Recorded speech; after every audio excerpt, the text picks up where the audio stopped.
Hello friends, welcome to your own YouTube channel math Bahar, जहां math जरा हट के सीखे जरा हंस के। आज हम लेकर के आए हैं आप लोगों के लिए बहुत ही मजेदार वीडियो। आज का हमारा वीडियो जो है वह क्षेत्रमिति से रिलेटेड है, मेंसुरेशन। आज के इस वीडियो में हम सीखेंगे कि क्षेत्रमिति शब्द की उत्पत्ति कैसे हुई और इसका अर्थ क्या होता है और इससे रिलेटेड कौन सा टॉपिक हमको आता है, किन किन टॉपिक के बारे में हम इसके अंतर्गत पढ़ते हैं। ये सारी चीज़ों को आज हम जानेंगे इस वीडियो में। तो चलिए शुरू करते हैं आज का अपना वीडियो। तो मेंसुरेशन शब्द जो है यह यूनानी भाषा के शब्द मेंसुरेशियो से बना है। मेंसुरेशियो से बना है, जिसका अर्थ होता है मापना। इसका अर्थ होता है मापना, मेंसुरेशियो।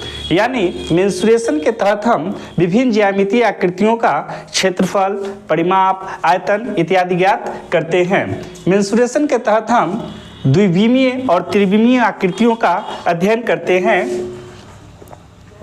द्विविमीय और त्रिविमीय।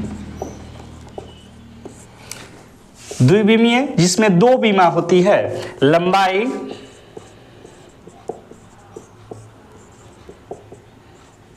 और चौड़ाई, और त्रिविमीय में तीन विमाएं होती है, लंबाई,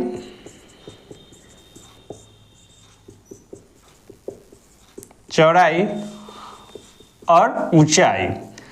तो मेंसुरेशन के तहत हम द्विविमीय आकृतियां और त्रिविमीय आकृतियां दोनों का अध्ययन करते हैं।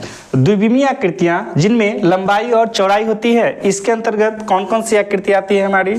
तो त्रिभुज, चतुर्भुज, आयत, वर्ग etc। और त्रिविमीय आकृति के तहत हम पढ़ते हैं घन, घनाभ, बेलन, शंकु, गोला आदि। ये त्रिविमीय आकृति के तहत हम लोग अध्ययन करेंगे। इसमें हम लोग द्विविमीय आकृति के तहत जो भी हमारा आकृति बनेगा, इसका हम क्षेत्रफल और परिमाप ज्ञात करेंगे। और त्रिविमीय आकृति के तहत जो भी आकृति हमें मिलेगी उसका हम वक्रपृष्ठ, पूर्णपृष्ठ का क्षेत्रफल तथा आयतन ज्ञात करते हैं। इन सब के बारे में डिटेल से हम लोग देखेंगे और समझेंगे। अब हम देखते हैं क्षेत्रफल, एरिया किसे कहते हैं। तो किसी आकृति का उसके सभी भुजाओं से घिरे हुए तल को उस आकृति का क्षेत्रफल कहते हैं। यानी कोई भी आकृति है, वो जितनी भुजाओं से घिरी हुई होंगी, उन भुजाओं से घिरे हुए जो तल होगा वह तल उस आकृति का क्षेत्रफल कहलाता है। उसके बाद क्षेत्रफल की इकाई हमेशा वर्ग में होती है। यानी इसकी इकाई को हम वर्ग मीटर, वर्ग सेंटीमीटर, वर्ग किलोमीटर आदि में मापते हैं। ठीक है। उसके बाद इसे हमेशा वर्ग इकाई में मापा जाता है। यानी क्षेत्रफल का जो मात्रक होता है हमेशा वर्ग में होता है, स्क्वायर में होता है। अब हम जानेंगे परिमाप, पेरीमीटर। तो किसी आकृति का सभी भुजाओं का योग उस आकृति का परिमाप कहलाता है, पेरीमीटर कहलाता है। यानी आकृति जो होंगी, जितनी ओर से घिरी हुई होंगी, उन सभी घेराव का जो योग होगा, जो सम होगा, वह उसका क्या कहलाएगा? पेरीमीटर कहलाएगा। परिमाप की इकाई मीटर, सेंटीमीटर, किलोमीटर आदि होती है। अगला टॉपिक है हमारा आयतन, वॉल्यूम। तो हम देखेंगे किसी त्रिविमीय आकृति द्वारा घिरे स्थान को उसका आयतन कहते हैं। किसी भी त्रिविमीय आकृति, 3 डायमेंशनल फिगर्स का जो स्थान होता है, घिरे स्थान है, उसको हम उसका आयतन बोलते हैं। आयतन को किसी ठोस द्वारा घिरे स्थान की लंबाई, चौड़ाई एवं ऊंचाई में व्यक्त किया जाता है। यानी किसी ठोस आकृति की आयतन ज्ञात करने के लिए हमें 3 विमाओं की आवश्यकता होती है, लंबाई, चौड़ाई और ऊंचाई की। आयतन को हमेशा घन इकाई में मापा जाता है। यानी आयतन का जो मात्रक होगा वह क्यूब होगा। उसके बाद हम लोग देखते हैं किसी ठोस को घेरने वाली सतहें ठोस की सतह या पृष्ठ या फलक कहलाती है।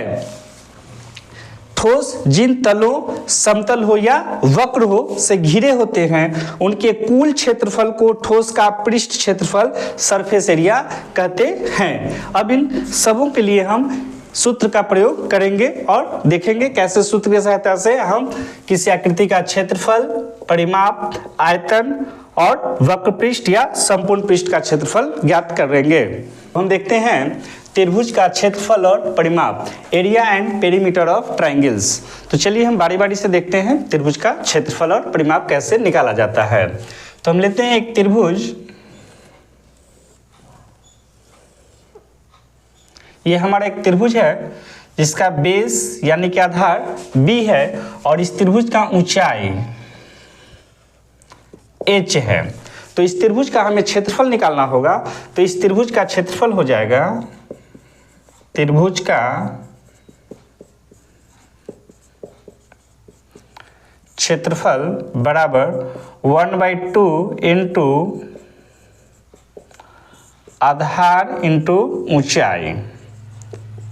यानी जब हमें किसी त्रिभुज का आधार और ऊंचाई पता रहे तो उस त्रिभुज का क्षेत्रफल हम लोग 1/2 इंटू आधार इंटू ऊंचाई से ज्ञात करते हैं। अब हम देखते हैं एक दूसरा त्रिभुज लेते हैं।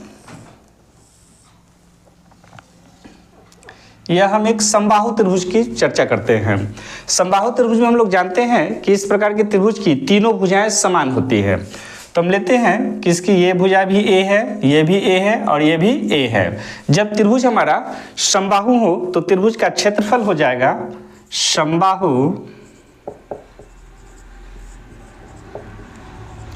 त्रिभुज का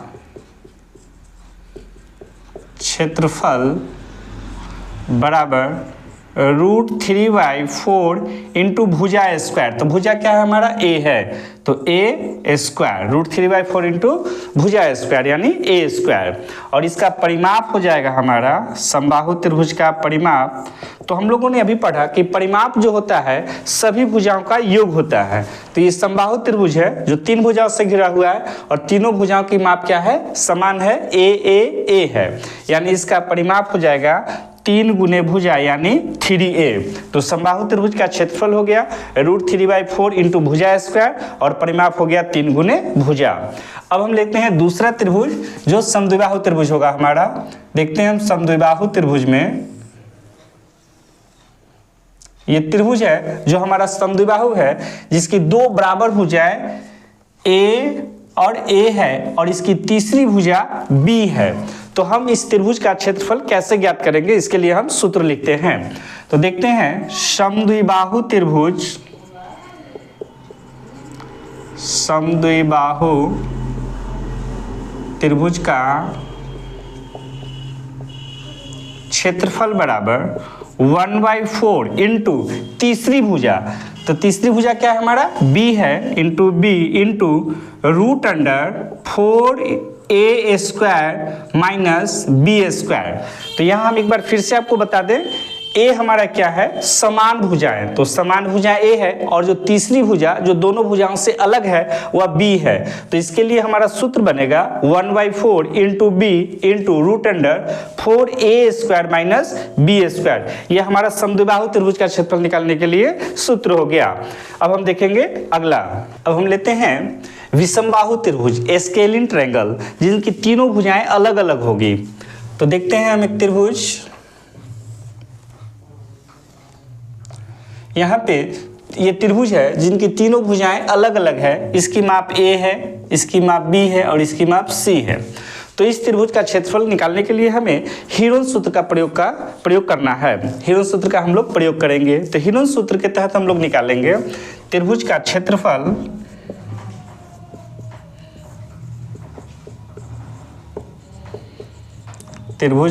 क्षेत्रफल बराबर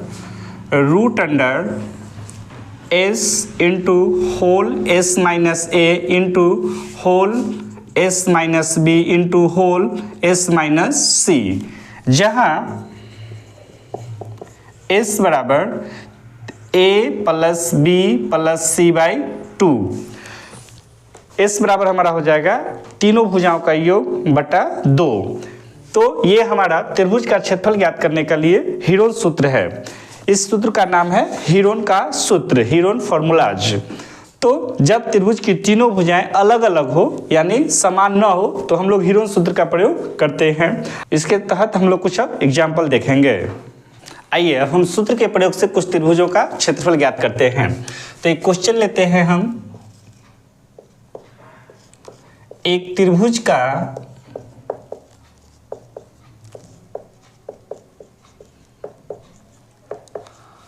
आधार 5 सेंटीमीटर तथा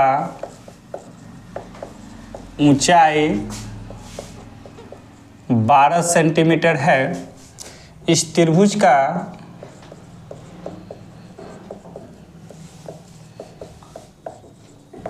क्षेत्रफल ज्ञात करें।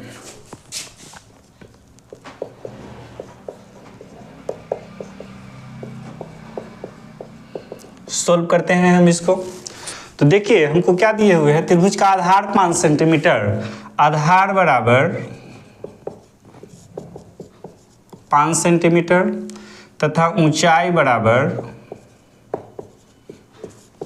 12 सेंटीमीटर। हम लोगों ने अभी देखा है कि त्रिभुज का क्षेत्रफल जब हमें आधार और ऊंचाई दिया हुआ रहे तो हमारा सूत्र होता है 1/2 इंटू आधार इंटू ऊंचाई। तो हम लिखते हैं त्रिभुज का क्षेत्रफल बराबर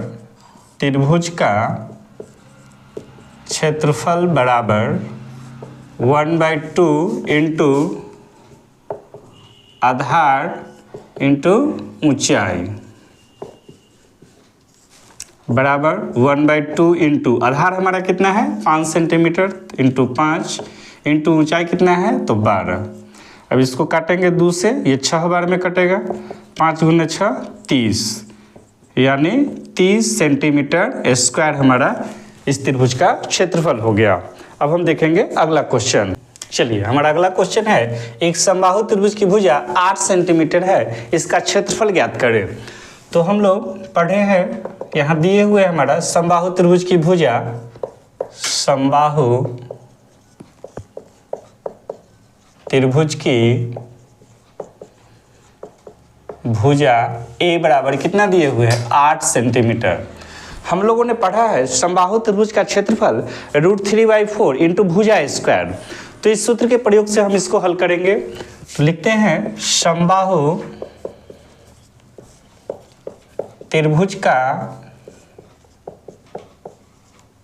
क्षेत्रफल बराबर √3/4 इंटू भुजा स्क्वायर यानी ए स्क्वायर, √3/4 इंटू ए हमारा क्या है 8 का स्क्वायर, √3/4 इंटू 8 का स्क्वायर करेंगे तो 64, 4 से इसको काटेंगे तो 16 बार में, यानी ये हो गया हमारा 16√3 सेंटीमीटर स्क्वायर। ये हमारा आंसर हो गया 16√3 सेंटीमीटर स्क्वायर। अब हम देखेंगे अगला क्वेश्चन।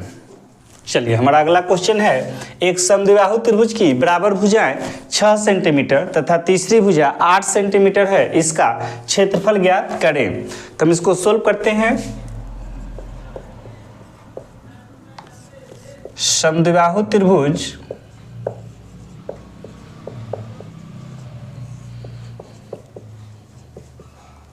की बराबर भुजाएं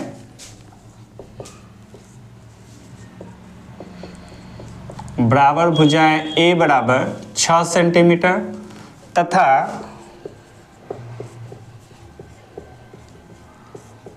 तीसरी भुजा बी बराबर हमारा है 8 सेंटीमीटर। चलिए हम लिखते हैं समद्विबाहु त्रिभुज का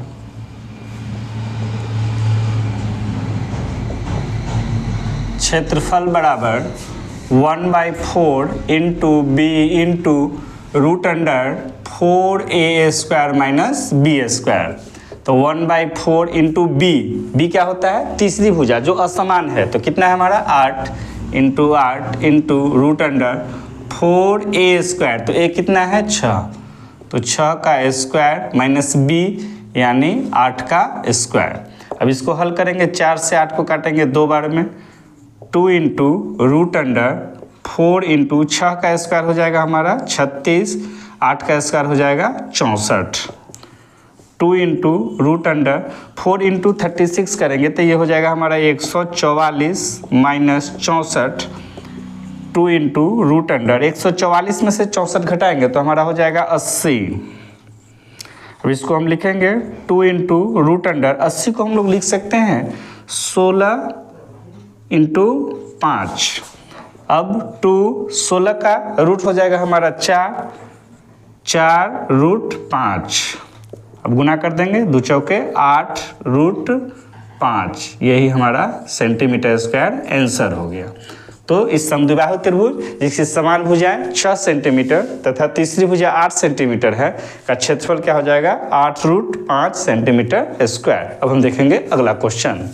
हमारा अगला क्वेश्चन है एक त्रिभुज की तीनों भुजाएं क्रमशः 8 सेंटीमीटर, 10 सेंटीमीटर तथा 12 सेंटीमीटर है। इस त्रिभुज का क्षेत्रफल ज्ञात करें। तो यहाँ हम देख रहे हैं कि त्रिभुज की तीनों भुजाएं अलग अलग है, तो इसके लिए इसका क्षेत्रफल ज्ञात करने के लिए हम लोग हीरोन सूत्र का प्रयोग करेंगे। तो चलिए हम इसको सोल्व करते हैं। त्रिभुज की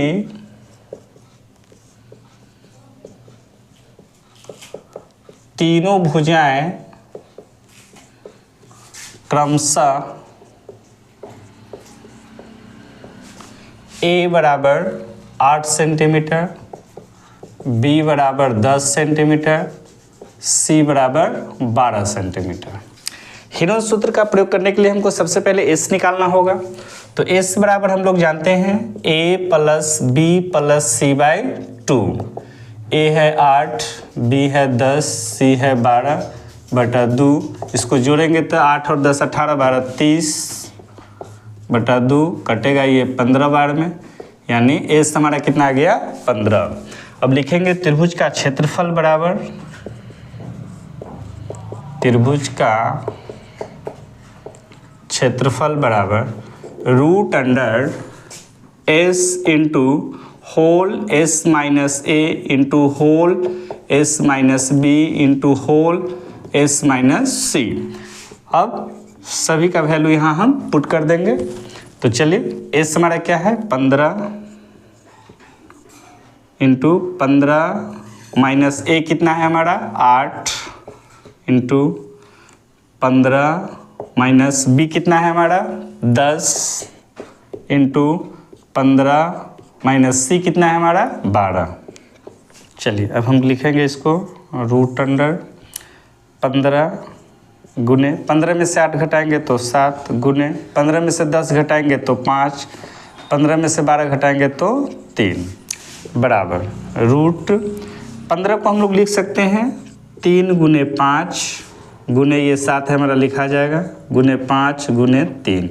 हम लोग जानते हैं कि रूट से बाहर निकालते हैं, जब दो अंक समान रहता है तो एक अंक को बाहर निकालेंगे। तो यहाँ देखते हैं कि 3 है और यहाँ भी 3 है, तो एक 3 हमारा बाहर आ जाएगा गुने यहाँ 5 है और यहाँ 5 है तो एक 5 हमारा बाहर आ जाएगा।